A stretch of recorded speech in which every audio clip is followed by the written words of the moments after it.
Repas de corps avec les troupes du camp El Hadj Oumar Tall, le colonel Assimi Goïta a aussi rencontré les autorités administratives politiques à Nioro du Sahel. Les requêtes touchent tous les secteurs, particulièrement la sécurité. Lancement à Sikasso de la 8e édition de l'opération de vente promotionnelle de moutons 2022. Plus de 4000 têtes de moutons de qualité seront mises sur le marché, répondant au pouvoir d'achat des populations. Merci de nous recevoir chez vous, mesdames et messieurs, bonjour et bienvenue. Je le disais, le président de la transition a profité de sa visite à Nioro du Sahel pour prendre un repas avec les troupes du camp El Hadj Oumar Tall, une première dans l'histoire de ce camp. Selon le commandant de la zone de défense numéro 4, le colonel Assimi Goïta a par ailleurs eu une séance de travail avec les autorités administratives, politiques, militaires et les cadres régionaux qui ont demandé des moyens pour accomplir leurs missions qui leur sont assignées. Les doléances présentées par le gouverneur de la région de Nioro du Sahel touchent tous les secteurs, dont celui de la sécurité. Nous retrouvons nos envoyés spéciaux, Siaka Konaté et Brima Koulibaly. Venu à Nioro du Sahel pour le lancement de l'opération de distribution alimentaire gratuite, le président de la transition a fait d'une pierre trois coups après l'accueil populaire qui lui a été réservé.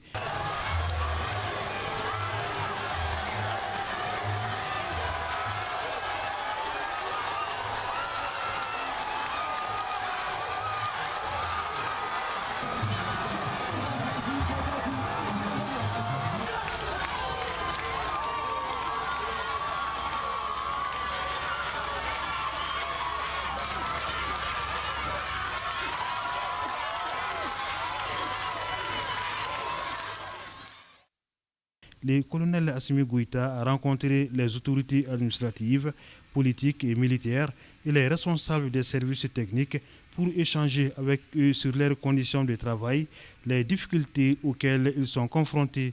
Certes, ces cadres s'engagent à accomplir sous l'éclairage du chef de l'État les missions qui leur sont confiées, mais ils demandent des moyens pour pouvoir jouer leur partition.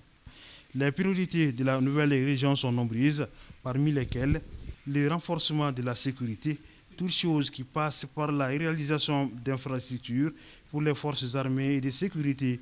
1. Créer des unités de garde-frontières dans les circonscriptions administratives frontalières de la région. 2. Construire et doter des infrastructures, des services, des forces armées et de sécurité de la région et de nouveaux cercles. 3. Désigner auprès des représentants de l'État des éléments de sécurité. 4. Délocaliser le camp militaire de Nioro sur un nouveau site en dehors de la ville. 5. Construire un nouveau camp pour la garde nationale. Le secteur de l'eau, de l'énergie, de la santé, de l'éducation, de l'agriculture, de l'élevage et les routes nécessite aussi des investissements. Ajouter à ceci la construction des bureaux de la résidence du gouverneur, des locaux pour les services techniques et leur dotation en moyens roulants, j'en oublie. Nous avons écouté M. le gouverneur et nous avons pris bonne note des demandes. Ce que je tiens à lui dire, aujourd'hui nous avons deux défis majeurs. Le premier défi, c'est le défi sécuritaire. Aujourd'hui, nous devons tout faire pour ramener la paix et la sécurité sur l'ensemble du territoire national. Raison pour laquelle les grandes opérations, les grandes offensives sont là simplement afin de vraiment neutraliser ces groupes terroristes qui ne font que semer la désolation sur le territoire national. Mais la finalité de toutes ces opérations déclenchées, c'est d'assurer le retour de l'État sur l'ensemble du territoire. Et cela passe forcément par l'administration. Dans les jours à venir, il y aura un séminaire à Bamako au niveau de la présidence qui va regrouper l'ensemble des gouverneurs. Et c'est pour discuter, échanger avec l'ensemble des gouverneurs afin de donner une suite favorable aux demandes de nos différentes populations. Sur le plan politique, vous savez aujourd'hui avec le nouveau chronogramme aussi, avec la durée de la transition qui est fixée à 24 mois, bon, pratiquement il ne nous reste plus 24 mois. Et le chronogramme a été déjà établi. Nous devons vraiment nous orienter vers les réformes politiques et institutionnelles dont nous demandons votre accompagnement car nous devons vraiment honorer notre engagement à aller vers la fin de cette transition. Le colonel Assimi Goïta s'est rendu au camp El Hadj Oumar pour un repas de corps, une occasion de s'enquérir des conditions des troupes et remonter leur morale, effectuant ainsi la première visite d'un président dans ce camp, ce qui va droit au cœur du commandant de la zone de défense numéro 4, dont relève Kaï, Nyoro du Sahel et Kita. C'est une première qu'un président se rend au camp pour un repas de corps. Et nous en sommes vraiment fiers et nous vous remercions énormément. Le repas qui nous réunit, c'est un repas de cohésion. Et son Excellence, je peux vous dire que je suis l'un des commandants des zones les plus comblés, ou bien sinon les plus comblés, en ce qui concerne la cohésion. Parce qu'au niveau de la zone de défense numéro 4, la cohésion, ce n'est pas un simple mot. On le vit quotidiennement, nous faisons tout ensemble. Il y a juste la différence des couleurs des bérets. Le colonel Konaré s'est réjoui des réalisations faites dans les camps de Nyoro du Sahel, notamment les déforages réalisés dans le cadre des œuvres sociales du président de la transition, ce qui a permis d'alléger la corvée d'eau des femmes du camp. Celles-ci l'ont remercié pour ce geste de solidarité et le président Assimi Goïta d'ajouter une autre corde à son arc en leur remettant une enveloppe symbolique, d'où les bénédictions et les prières pour le Mali et les autorités de la transition. Mais les femmes du camp, tout comme les responsables de la zone de défense numéro 4, attendent d'autres réalisations pour améliorer les conditions des troupes. Et à présent, c'est communiqué. Le ministre du Travail, de la Fonction publique et du Dialogue social communique à l'occasion de l'Aïd el-Kébir ou fête de Tabaski le vendredi 8 juillet 2022, précédant la journée de la fête est déclarée chômée sur toute l'étendue du territoire national. Assos Sahel vient d'organiser un dîner de bienfaisance ici à Bamako en faveur des enfants déscolarisés et non scolarisés de Tombouctou. Objectif, mobiliser des ressources financières pour la construction d'un centre de réinsertion et d'apprentissage au bénéfice de ces enfants. Reportage à Ibrahim Kaoukonate et Tchedje Kamara. 400 millions de francs CFA, c'est la somme qui doit être mobilisée pour la construction d'un centre de formation et d'apprentissage au métier au profit des jeunes déscolarisés de Tombouctou. C'est tout le sens de l'organisation de ce dîner gala de bienfaisance initié par Assos Sahel. Pour ce faire, développer les potentiels intellectuels et créatifs de ces enfants, produire des forces productives futures pour le développement de la région et réduire la précarité des enfants en rupture scolaire. Le projet Eyan Naratan pour la construction du centre de formation pour les enfants de Tombouctou a été présenté aux partenaires. Chaque enfant devrait avoir la chance d'avoir un avenir meilleur, surtout dans nos pays où la pauvreté, la faim, la déscolarisation, la violence de la rue et les maladies sont le lot quotidien de nos enfants, même ceux qui vivent aux côtés de leurs parents et qu'on pourrait considérer comme privilégiés. Ce projet, certes, on l'a estimé à 400 millions, mais je pense que 400 millions, c'est pour la réalisation des infrastructures qui sont là. Qu'est-ce que Aguissa et ses camarades nous demandent de les accompagner, et cet accompagnement nous coûtera, nous, ce qui reste de notre vie, et cet accompagnement coûtera à nos enfants une bonne partie de leur vie. A rappelé que Assos Sahel est une organisation de développement, de protection et de défense des droits des enfants démunis créée en 2014. Commémoration de la Journée mondiale de lutte contre la tuberculose couplée à la campagne de sensibilisation sur la maladie. C'était lundi au CCRF de la commune 4 du district de Bamako. Une campagne organisée par Arcade Santé Plus. On en sait plus avec Fantama Manientao. Cette journée est célébrée chaque année pour sensibiliser la population à l'épidémie mondiale de la tuberculose et aux efforts visant à éliminer la maladie. Elle constitue aussi une opportunité pour rendre un vibrant hommage à tous les acteurs de la lutte contre la tuberculose. Le thème retenu pour l'édition 2022 est « Investir pour mettre fin à la tuberculose, sauver des vies ». Nous lançons vraiment cette campagne donc pour sensibiliser et pousser vraiment la population à se faire dépister pour la tuberculose. Donc l'objectif c'est ça. Donc nous, Arcade Santé Plus, nous nous mobilisons pour accompagner les efforts de l'État pour lutter efficacement contre cette maladie. Pour le médecin-chef adjoint du CCRF de la commune 4, cette journée rappelle au monde entier la menace qui continue de faire planer la tuberculose sur les populations humaines. La journée de sensibilisation contre la tuberculose, parce que la tuberculose est une maladie qui est considérée comme dangereuse par la population, et pourtant c'est une maladie guérissable. Et si on peut guérir, il faut sensibiliser cette population pour que la population vienne se dépister et pour qu'on coupe la chaîne de transmission au niveau de la population. Ça fait 2 mois que je suis le traitement de la tuberculose. J'ai su que j'avais cette maladie à travers des douleurs au niveau de mes pieds et j'avais une toux exagérée.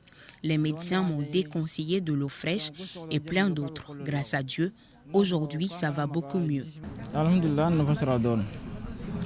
À noter que la tuberculose est sous-diagnostiquée au Mali. Des efforts sont en cours pour améliorer l'accessibilité et les plateaux techniques des services spécialisés afin de mener une étude approfondie sur cette pathologie.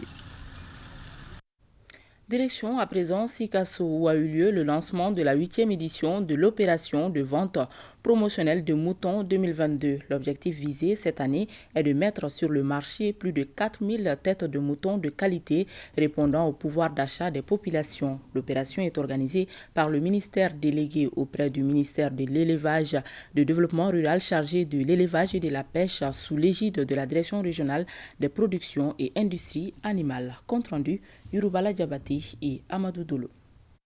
L'objectif de cette 8e édition de l'opération vente promotionnelle des moutons Tabaski 2022 est d'approvisionner les populations de Sikasso en moutons de qualité et en quantité à des prix répondant à leur pouvoir d'achat. L'opération est organisée par le ministère délégué auprès du ministère du développement rural chargé de l'élevage et de la pêche sous l'égide de la direction régionale des productions et industries animales de Sikasso. L'objectif recherché est de mettre sur place 4350 têtes de vin. Pour ce faire, les prix sont répartis en 3 choix. Le premier prix varie de 90 000 à 125 000. Le deuxième prix varie de 70 000 à 90 000. Troisième prix varie allant de 50 à 70 000 francs CFA. L'élevage, de par son importance, contribue à 19% au PIB national et reste le 3e contributeur aux recettes après l'or et le coton. Le Mali occupe le 2e rang dans l'espace CEDEAO. En plus, l'élevage contribue à la croissance économique du pays, à l'amélioration des productivités et à la compétitivité des produits d'élevage. Il faut rappeler que ce lancement de vente promotionnelle a été suivi par la visite des sites. À la veille de la fête de Tabaski, le mouvement Ambiko vient au secours des personnes démunies et aux veuves de militaires et paramilitaires de Kati, une tradition respectée par le mouvement, nous dit Mohamed Damakita. Les démunis, veuves de militaires et paramilitaires fêteront cette année la Tabaski dans la joie et l'allégresse. Un geste, celui du mouvement Ambiko qui offre ainsi 100 têtes de moutons. Comme vous voyez, pendant le Ramadan et Tabaski, on a l'habitude de faire des dons aux familles démunies et veuves. Maintenant, moi, je suis très satisfaite parce que beaucoup de familles ont pu avoir des moutons pour la fête. Geste de solidarité, c'est du moins l'avis des bénéficiaires qui trouvent que cette marque de complémentarité vient au bon moment pour ces mères de famille, des veuves et des orphelins. Le sentiment qui m'anime ce soir, vraiment, je ne sais même pas comment récompenser la dame là. Je suis très ravie de ces gestes-là. Nous sommes à l'approche de la fête. Je ne fais que des bénédictions seulement. Que Dieu nous en garde, que Dieu sauve le Mali et que Dieu nous donne longue vie aussi. Le mouvement Ambiko n'entend pas s'arrêter en si bon chemin. Dans les jours à venir, l'action de solidarité va s'étendre à d'autres zones du pays. Cérémonie de clôture de l'année universitaire de l'Institut des finances. Occasion pour son directeur général de remercier les enseignants de l'établissement pour le travail bien fait. Les détails avec Adama Koulibaly. L'Institut des finances est un établissement d'enseignement supérieur qui renforce les capacités des étudiants venant des universités pour la spécialisation dans une filière financière. Les responsables de l'école pour cette année universitaire se réjouissent des efforts abattus par les professeurs et les étudiants. L'année académique qui prend fin a été particulière au sein de l'Institut des finances Samaké Mohamed. Elle a été particulière par l'engagement et la ponctualité sans faille de nos chers étudiants, avec un taux de réussite de 100%. Aujourd'hui est un grand jour. C'est un jour pour manifester, pour démontrer l'effort fourni durant toute cette année. Je pense que nous devrons d'abord remercier le directeur pour sa disponibilité. Nous devrons aussi féliciter les étudiants pour leur courage. Je suis vraiment très satisfait de sa ponctualité et de ses qualités de les professeurs, d'où leur nécessité à nous faciliter le modèle d'emploi du travail, de leur emploi bien organisé et de la satisfaction envers nous-mêmes. La cérémonie a donné l'occasion au directeur général, M. Samaké, d'informer les étudiants sur la signature de partenariats avec certaines entreprises pour leur perfectionnement à travers des travaux pratiques. Sortie de la 21e promotion de l'Institut de formation des maîtres de l'Hégire de Tombouctou ce week-end. Au total, 138 élèves à maîtres, dont 6 femmes, ont célébré cette fin de formation. C'était autour d'une conférence sur le rôle et la place de l'enseignant arabophone dans le processus de la refondation. Nadim Babasissé et Mauloud Tandina. Ils sont 138 élèves maîtres qui viennent de boucler leur cycle de formation à l'IFM Hégire de Tombouctou après 4 années de labeur et de sacrifice. Cette 21e promotion, dénommée Asseïd Chérif Madani Haïdara, a choisi une conférence qui porte sur le rôle et la place de l'enseignant arabophone dans le processus de la refondation du Mali. Ce résultat a été rendu possible grâce à la disponibilité, à la compétence et à la compréhension de nos voyants professeurs que je remercie une fois de plus. Cette sortie marque le début d'une lutte sans merci pour braver les obstacles menant à l'emploi. C'est pourquoi les représentants du parrain Chérif Tidjane Haïdara et celle de la marraine Kanté Fatoumata Koulibaly, épouse du gouverneur de Tombouctou, n'ont pas manqué de prodiguer des conseils. Je suis convaincu que vous êtes dorénavant bien outillés pour faire face à vos futures missions et hisser haut le nom de cet établissement à laquelle nous témoignons toute notre gratitude. Je le dis et le répète, cherchez la bénédiction de vos parents, de vos professeurs. Si cela est fait, vous aurez éternellement la barakate dans votre carrière. La cérémonie a été couronnée par la remise des cadeaux symbolisant le savoir et des remerciements au corps professoral. À Koutiala, l'association de Minyanka et sympathisants de l'EFM a organisé ce week-end une journée culturelle. L'événement était marqué par des prestations d'artistes Minyanka, une conférence débat sur le rôle et l'impact de l'éducation familiale dans la vie de la nation. L'objectif est de contribuer à la promotion de l'éducation et du brassage culturel, gage de la paix, de cohésion sociale et de développement. Brima Kouni. Une danse fabuleuse à la roue a constitué un identifiant Minyanka pour planter le décor de cette journée culturelle organisée par l'association des Minyanka et sympathisants de l'IFM Koutiala. Une manière de contribuer à faire de la culture un vecteur de paix, de cohésion sociale et de développement. L'objectif de cette journée est le renforcement des essences culturelles entre les élèves maîtres et maîtresses au sein de l'IFM de Koutiala. L'acte 2 de la journée a concerné une conférence débat sur le thème intitulé « Rôle et impact de l'éducation familiale dans la vie de la nation ». L'éducation de base, avant que l'enfant aille à l'école, doit être de façon exemplaire. Et chaque milieu avait des principes ou alors des modèles d'éducation qui permettent à l'enfant d'être modélé, appelé à défendre ses us et coutumes. Nous sommes tenus à inculquer ces valeurs culturelles au niveau de nos enfants. Cette journée devra attirer l'attention des élèves maîtres de l'IFM Koutiala sur le respect des us et coutumes ainsi que l'importance du brassage culturel. Ça leur permettra non seulement d'être au courant des cultures et réciproquement et de pouvoir faire en sorte que, en fonction des cultures, bien qu'elles soient différentes, qu'elles puissent promouvoir le développement au niveau de la localité. La promotion culturelle et la performance à l'école constituent la clé de voûte de l'association des Minyanka et sympathisants de l'IFM Koutiala.